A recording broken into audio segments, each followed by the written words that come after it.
Hello, and welcome to episode number 3 of the Mike Guarneri podcast. It's good to have you here. Um, so it seems like I'm just a big fat liar on these podcasts. Um, just thinking about it before I go into um, any esoteric and occult organizations, I think I should explain to you the areas that I think are worth looking at and studying and researching. But before I even do that, I think I should kind of explain what I'm talking about when I'm talking about occult and esoteric and things like that because there's a lot of misconceptions out there. So today will be like a general primer. Tomorrow and Sunday, I will talk about those areas of study. And on Monday, we'll get into the organizations, and it kind of makes more sense that way because if I tell you about organizations today, you won't really know what I'm talking about as far as what they do and what they believe.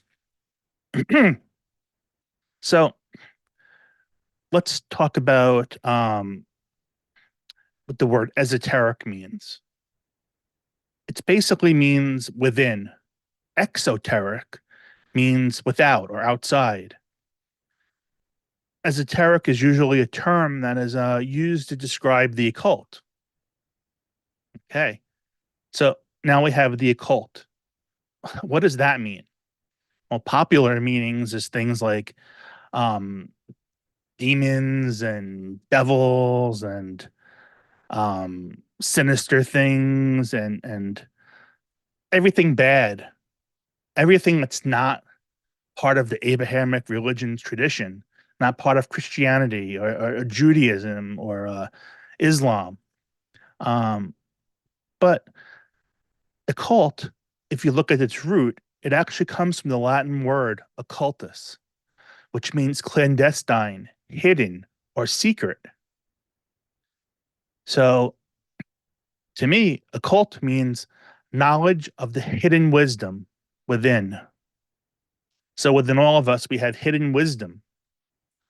And that's what the occult is, the seek for that hidden wisdom within. Now, this is kind of my definition of it, but it just makes sense on an analytical and logical level.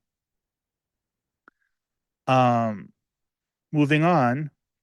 Um, so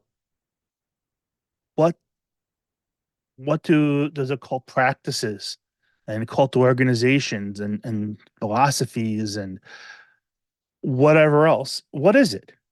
Well, although there are some religions that were derived from occult practices, one of them such as Thelema, a religion created by Aleister Crowley.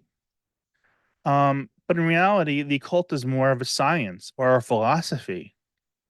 If you talk to Kabbalists, people who deal with the Kabbalah, they're going to tell you they're scientists. It's not a religion. It's a science of of attaining that oneness again, the science of reuniting with whatever you consider the creator, the godlike form. So the occult area is both very wide and deep. Um, to me, in a sense, there's really no beginning or no end. Looking at this to study the occult, I've been trying to find a place. Well, where's a good place to start? Um, you know, is there introductory material? What system or area should I look into first? And the answers I keep coming up with is it doesn't matter. It just doesn't matter. You kind of just have to jump into it because every bit's just as confusing as the last. And you can't really necessarily look up meanings per se, because remember, the cult is the hidden knowledge within us. So what's within me might be different than what's within you or anybody else. So it's a tricky thing. And one of the things I've learned about, sorry about that, hit the microphone, studying about the occult, it's very difficult to learn because of three reasons or to get involved with, whether you're reading something, hearing something, or whatever else, but mostly reading, because a lot of the information is in books or writings or whatever that you have to read so you can see how it fits with you. Um, One problem is that it is written to keep fake occultists or non occultists out. They actually have blinds in their writing. Basically, these blinds are bad information, false information, goose chases, just to get you off the track, which is pretty crazy.